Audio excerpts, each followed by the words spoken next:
So, Jon Birger, you are the author of a new book, fairly new book called Date-onomics, and you've got. I described it as controversial, but you disagreed. Well, I'm in favor of controversy if it sells books. I haven't gotten an immense amount of pushback from people who know the dating world. Certainly, there have been some men's groups who didn't like the theme.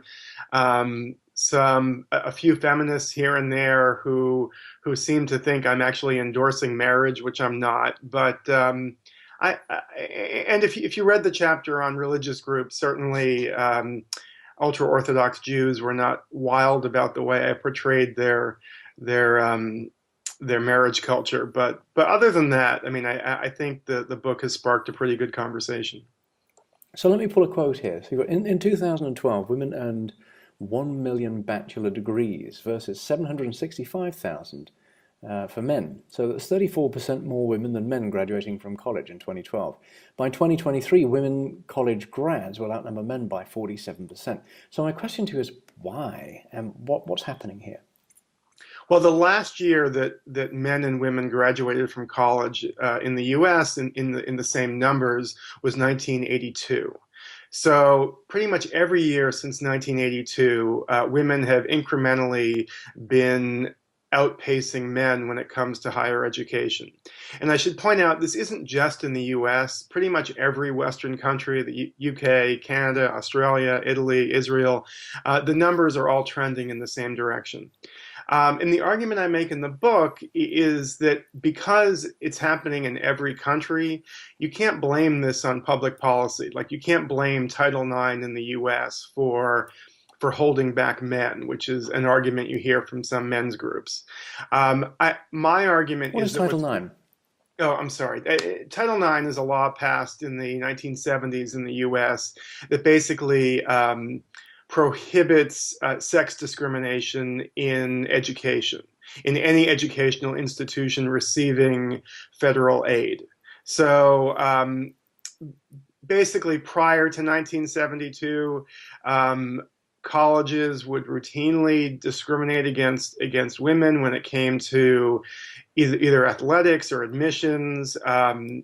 In high schools, girls might have been excluded from honors programs for no good reason. So Title IX basically leveled the playing field and forced educational institutions to stop discriminating against schoolgirls or against women in higher education.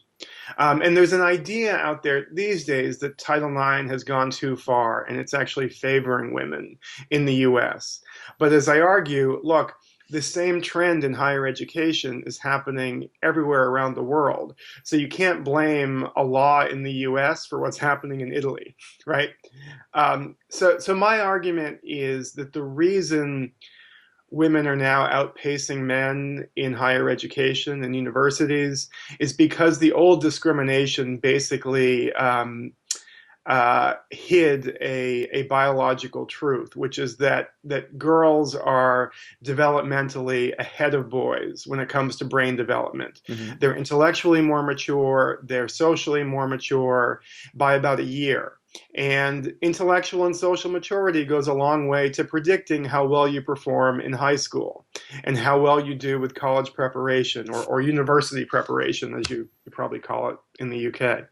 Um, so what's interesting is that there's some evidence that if you hold back boys, if you have them start first grade at age 7 instead of age 6, that will go a long way towards leveling the playing field. Fascinating. How are you seeing this changing the dating behavior then?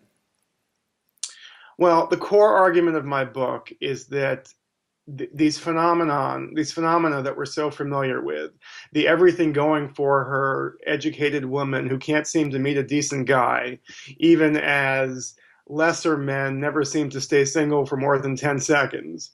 And also the growth of the hookup culture, that these are both byproducts of lopsided gender ratios. So in the US and in most Western countries, we now have 4 millennial educated women for every 3 millennial educated men. And there's been a ton of social science done by academics on how sex ratios affect behavior. And the consensus is that when men are in oversupply, the dating culture is more traditional, more monogamous.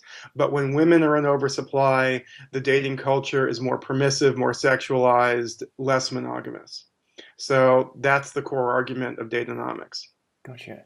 And how do you think dating sites should adapt Well, and as act? I mentioned earlier, I'm probably the only one who, or one of the few people who pushes back against this idea that dating apps or dating sites are actually what's responsible for the dating culture becoming um, more permissive or more sexualized. I don't buy this idea that Tinder is to blame for the hookup culture.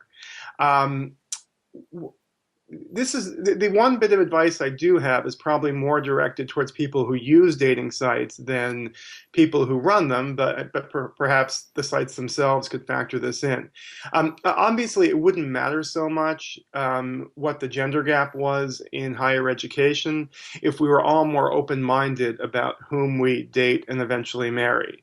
But over the past 50 years, there's been a big trend towards what economists and sociologists describe as assortative mating, which is basically a fancy way of saying that university graduates tend to date and marry other university graduates. And men don't really get penalized for this kind of classism or closed-mindedness, so to speak, but women do because they're limiting themselves to a very narrow dating pool and they're basically empowering educated men to act like jerks. So, not long after the book came out, I got an email from a woman who had read the book and told me she's happily married for a few years, and she wanted me to know that she met her husband after she unchecked the college grad box on her online dating site. You know, she stopped searching for for people who were college grads like her. Yeah. And I do feel that online dating has kind of made this problem worse because, as you know, searching for a date on an online dating site is sometimes a bit like choosing options on a car. I mean, like you check off the boxes for the things that you think you need. And Yeah. Yeah. if you're the children of educated parents, nobody thinks twice about checking off that box for, you know, seeking another person who went to college. And, you know, others may disagree, but I do not believe that a college degree or a university degree makes you a better wife or a better husband.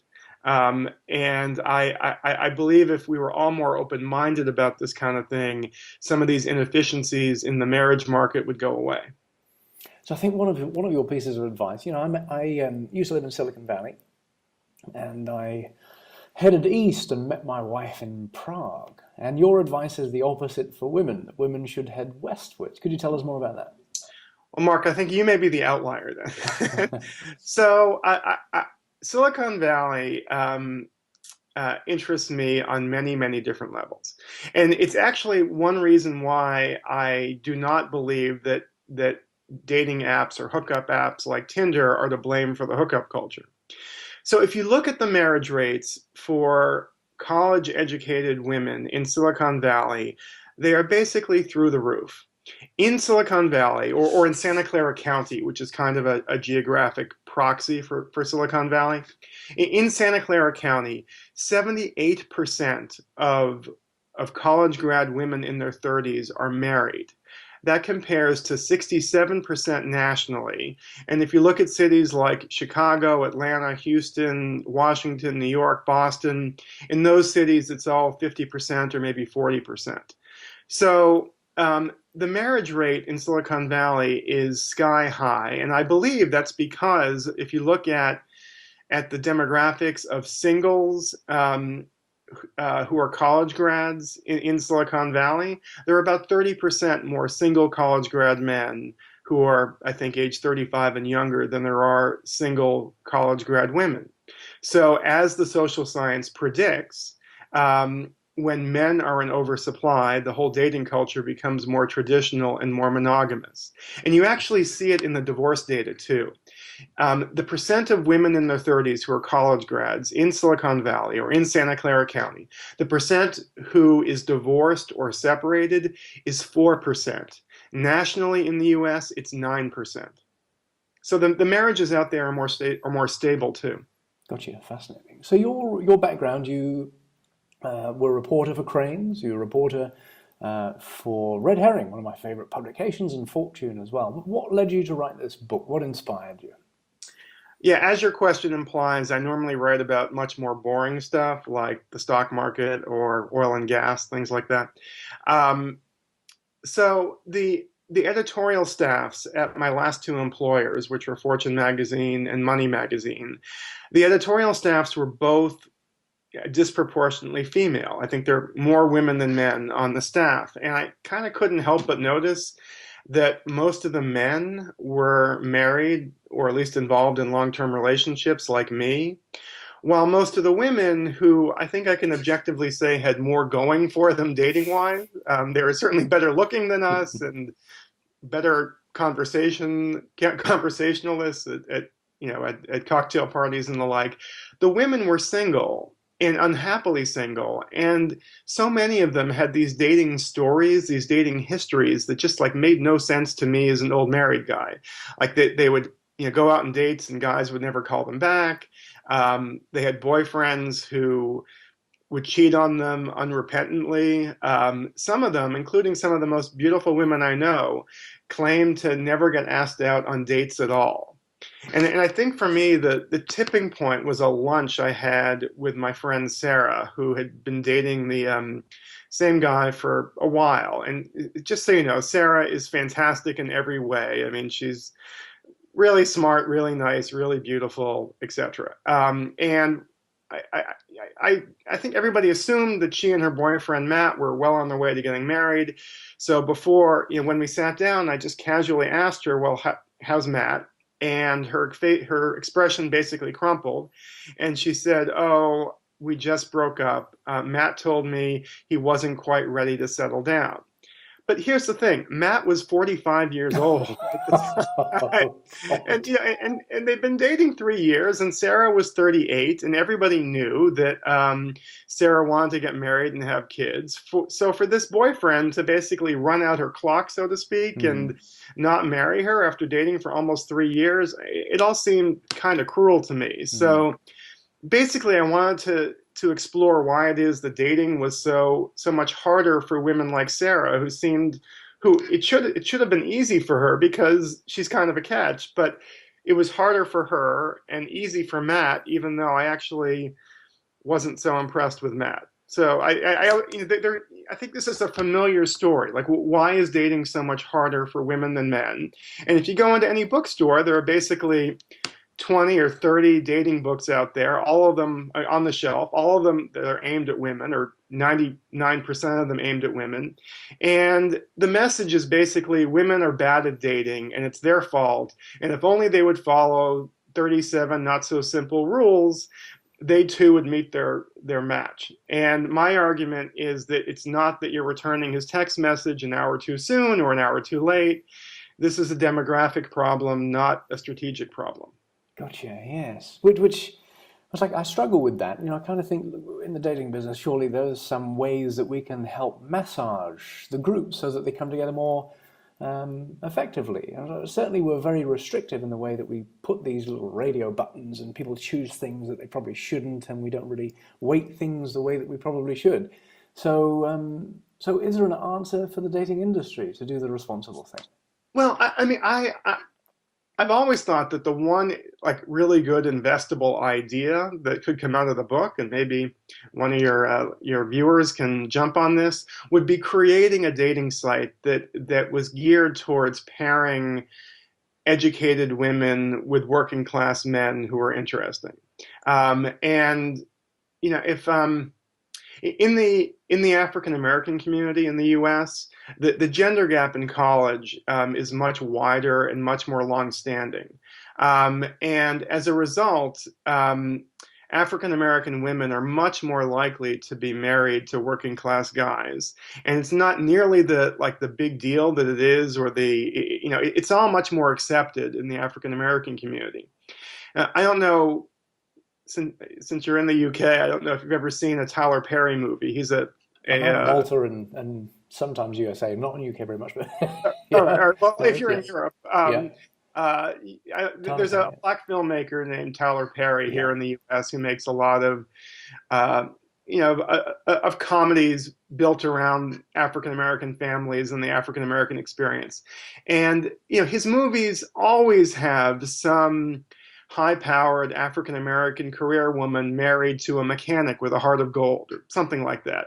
And I like to joke around that if this were a white movie, you would need like a 10-minute on-screen explanation for why Julia Roberts' character was married to a fireman.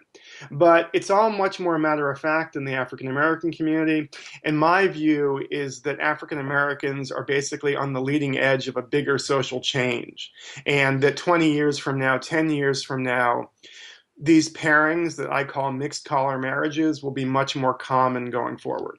I would figure out some way to like pair up the firemen or the policemen or the mechanics or the electricians with the female lawyers.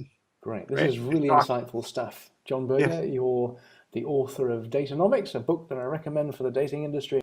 Thank you so much for your time.